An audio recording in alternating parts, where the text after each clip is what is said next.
Welcome to our guide on using the Telnyx SMS API. In this video, we'll explore how you can automate your messaging and set up alerts efficiently. Let's get started by setting up your Telnyx account.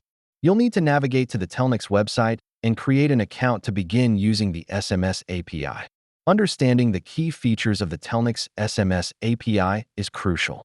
Not only does it offer seamless messaging, but it provides scalability and reliability. Now, let's dive into creating and sending automated messages through the Telnyx API. It's simpler than you might think. Automated messaging can be leveraged in various scenarios, from customer support to appointment reminders. Let's look at a few real-world examples. Next, we'll show you how to set up alerts so you can monitor events with SMS notifications. Designing effective alerts is crucial. Here are some best practices to ensure your messages are clear and actionable.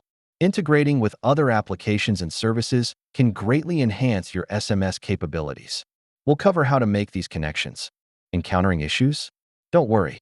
Here are some common problems and how to troubleshoot them effectively.